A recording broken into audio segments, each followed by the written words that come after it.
বাস শব্দটা আমরা সবাই জানি এবং বাস বললেই আমরা বুঝতে পারি যে যাতায়াতের ব্যবস্থা। সত্যি তাই, বাস সাধারণত যাতায়াত করার জন্য ব্যবহৃত হয়। আমরা ঢাকা যেতে চাইলে বাস যোগেই যেতে পারবো বা অন্য কোনো গাড়িতে করে যেতে পারবো, হেঁটে যাওয়াটা একটু অসম্ভব হয়ে যাবে। তো বাস কিন্তু কম্পিউটারের সাথে যে বাস সম্পৃক্ত তা ব্যক্তি বাসের সাথে পার্থক্য রয়েছে। কম্পিউটার বাসটাও যাতায়াতেরই মাধ্যম, বাট কম্পিউটার বাসের আকার আকৃতি বাসের মতো নয়। আসসালামু আলাইকুম, আমি মোহাম্মদ শরীফুল ইসলাম, প্রভাষক, সখীপুর আবাসিক মহিলা কলেজ, সখীপুর, টাঙ্গাইল। আমি অনার্স প্রথম বর্ষের আইসিটি ক্লাস নিচ্ছিলাম।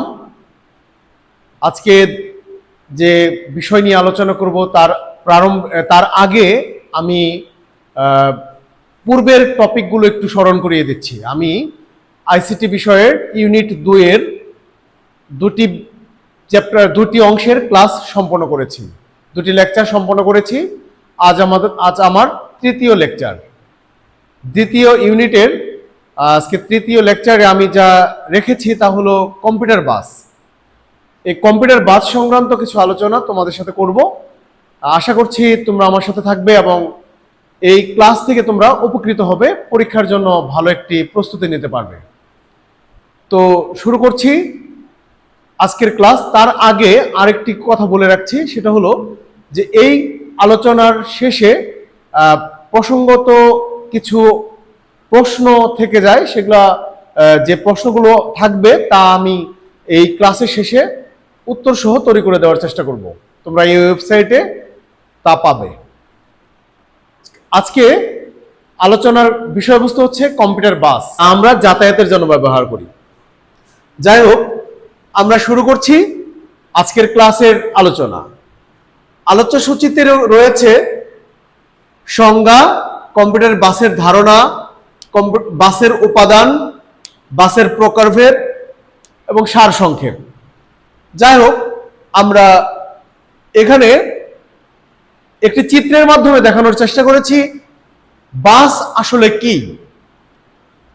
এই যে সংযুক্ত অনেকগুলো সার্কিট বা বর্তনী রয়েছে, এই বর্তনীতে আমরা যে অংশগুলো দেখছি, যে ছোট ছোট ছোট ছোট ছিদ্র, এই ছিদ্রগুলোই কিন্তু বাসের সাথে সম্পৃক্ত একটা চিপ। এখন এই বাসকে আমরা সংজ্ঞায়িত করতে পারি এভাবে: একটি যোগাযোগ ব্যবস্থা যা ডাটা, ঠিকানা এবং নিয়ন্ত্রণ সংকেত বহন করে। আমি আগেই বলেছি বাস হচ্ছে যোগাযোগের মাধ্যম, কিন্তু কম্পিউটার বাসের যোগাযোগের মাধ্যম একরকম, মানুষের যোগাযোগের মাধ্যম আরেক রকম। কম্পিউটার বাস যান্ত্রিক সার্কিট সংক্রান্ত যোগাযোগ স্থাপন করে, আর মানুষ এক জায়গা থেকে আরেক জায়গায় যাওয়ার জন্য যোগাযোগ স্থাপন করার জন্য চেষ্টা করে, বিভিন্ন ধরনের যানবাহন ব্যবহার করে। আমরা এই কম্পিউটার বাসের যে সংজ্ঞা, সেখান থেকে দেখতে পাচ্ছি একটি যোগাযোগ ব্যবস্থা যা ডেটা, ঠিকানা এবং নিয়ন্ত্রণ সংকেত বহন করে। অর্থাৎ এর ভিতরেই ডেটা আদান প্রদান হয়, ঠিকানা নির্ধারিত হয় এবং নিয়ন্ত্রণ সংকেত বহন করে। এই বাসটা কোথা থেকে সেগুলা করে সেটা একটু চিত্রায়িত করেছি। সিপিইউ থেকে, মেমোরি থেকে, আউটপুট ইনপুট ডিভাইস। এখন এই বাসটা সাধারণত কয়েকটা ক্যাটাগরির হয়ে থাকে, সেই ক্যাটাগরিগুলো আমরা পরে আলোচনা করছি। তার আগে এর উদ্দেশ্যটা কি জন্য এটা ব্যবহৃত হয় বা এটার কাজ কি।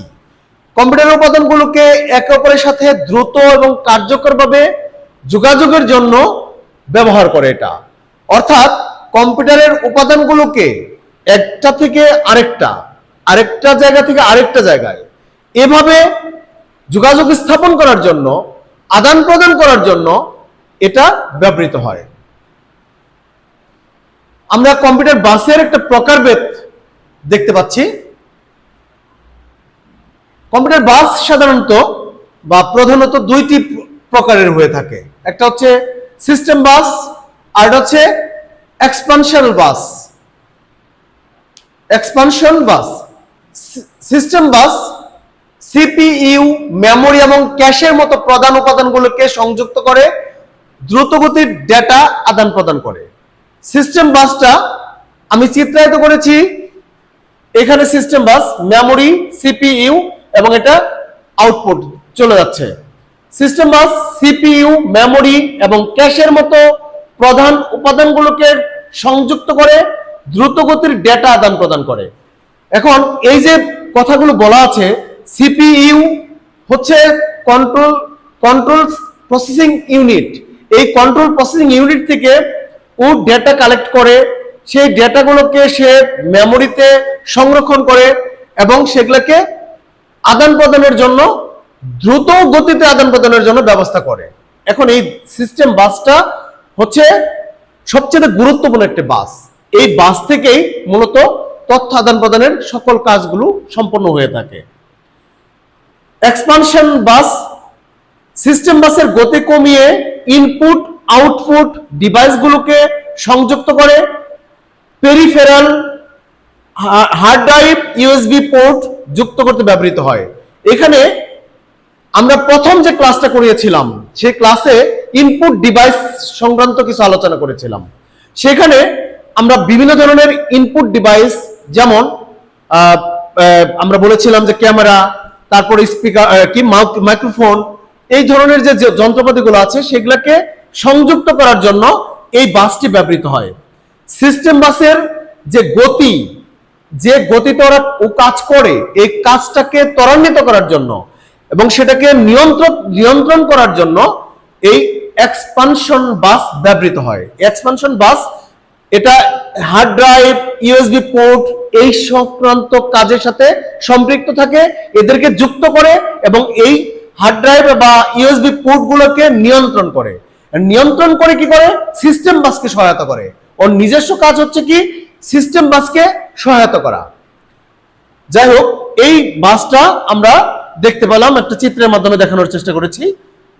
এবার আমরা আসবো সিস্টেম বাসকে আমরা আবার কয়েকটি শ্রেণীতে বিভক্ত করেছি, বা এটা সিস্টেম বাসের প্রকারভেদ। সিস্টেম বাস প্রধানত 3 প্রকারের হয়ে থাকে। সেটা হচ্ছে ডেটা বাস, অ্যাড্রেস বাস, কন্ট্রোল বাস। ডেটা বাসটা এখানে দেওয়া আছে যে সিস্টেম বাস প্রধানত 3 প্রকার। এই 3 প্রকার সিস্টেম বাস হচ্ছে ডেটা বাস, অ্যাড্রেস বাস, কন্ট্রোল বাস। এখন ডেটা বাস হচ্ছে এইটা হচ্ছে ডেটা বাস। এই ডেটা বাস কি করে? ডেটা বহন করে, যেমন এটা পড়ালেখা বা অন্যান্য যে তথ্যগুলো আদান প্রদান করে সেটা এই ডেটা বাস তা বহন করে, এবং এটাকে বলা হয় দুমুখী বা দ্বিমুখী পথ। দ্বিমুখী মানে দুদিকেই সে কাজ করতে পারে, অর্থাৎ দুই মুখ যার, সেটা দ্বিমুখী। এই দ্বিমুখী বাসটা হচ্ছে ডেটা বাস। এই ডেটা বাসে কি করে? ডেটা বহন করে এবং এটাকে সাপ্লাই করে।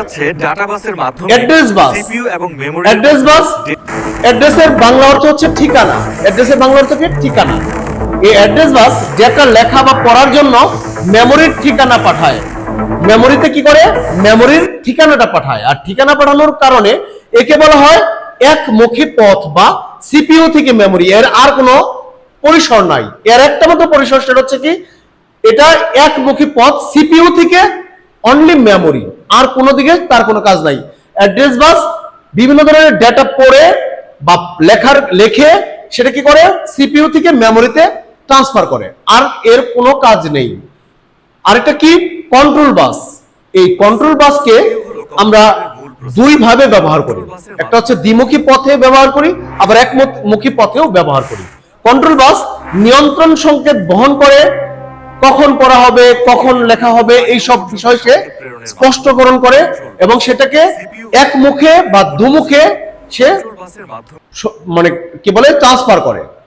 এই ট্রান্সফারের কারণে এর কাজ হচ্ছে বিভিন্ন ধরনের তথ্য বা ডেটা নিয়ন্ত্রণ সংকেত বহন করে, কখন পড়া হবে, কখন লেখা হবে বা কখন কোন কাজটা করা হবে সেই বিষয়ে সে সর্বক্ষণ কাজ করে, সে দুমুখে এবং একমুখে। আচ্ছা, এবার আমরা বাসের কার্যকারিতা নিয়ে আলোচনা করছি। তথ্য পরিবহন, যেটাকে এক উপাদান থেকে অন্য উপাদানে নিয়ে যাওয়ার জন্য এই বাস ব্যবহৃত হয়। সংকেত নিয়ন্ত্রণ, কন্ট্রোল বাসের মাধ্যমে ডেটা পড়া বা লেখার মতো কার্যক্রম নিয়ন্ত্রিত হয়, আমরা আগেই বলেছি এটা।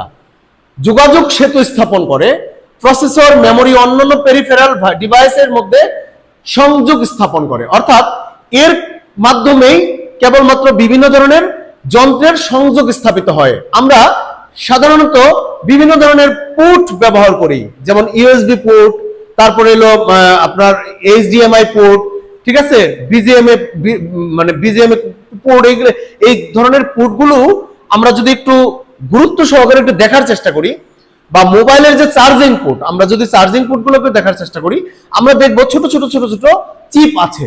এই চিপগুলোকে আমরা যদি বাইরে বের করে নিয়ে আসতে পারি, দেখতে পারবো তাহলে এটা কিভাবে কোন দিকে গেছে। এখানে কিন্তু কোনো তার নাই, তারবিহীন। এই তারবিহীন সংযোগটা যেখান থেকে সংযোগ স্থল শুরু হলো, সেখান থেকে তার নিয়ন্ত্রণ ক্ষমতা কত দূর পর্যন্ত, সেটাকে কে নিয়ন্ত্রণ করছে, এটা আমাদের গবেষণার জন্য আমাকে জানতে হবে কি বাসটা। এই বাসই এই ধরনের সংযোগ স্থাপন করে, সেতু বন্ধন তৈরি করে।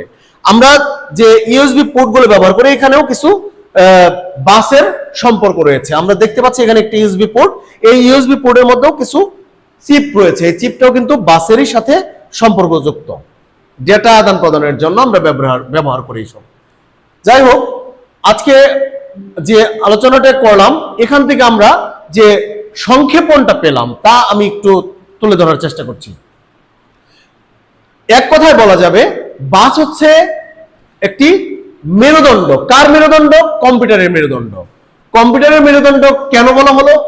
মেরুদণ্ড ব্যতীত আমরা যেমন দাঁড়াতে পারি না, মানুষ মেরুদণ্ড ব্যতীত যেমন দাঁড়াতে পারে না, তেমন কম্পিউটার এই বাস ব্যতীত দাঁড়াতে পারবে না, মানে কার্যক্রম চালাতে পারবে না।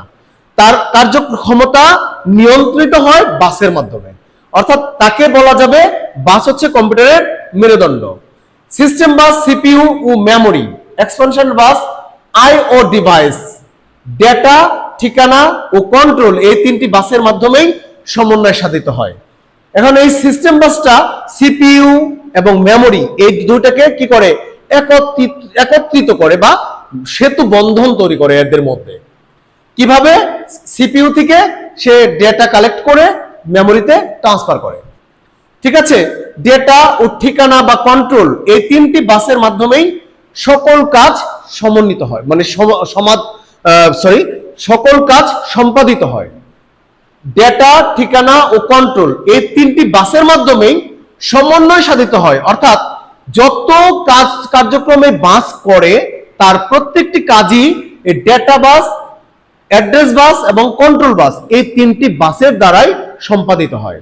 অর্থাৎ এক কথায় যদি বলি, বাসকে একটি গুরুত্ব সহকারে বিবেচনা করলে আমরা দেখতে পাবো বাসই কম্পিউটারকে কাজে ত্বরান্বিত করছে।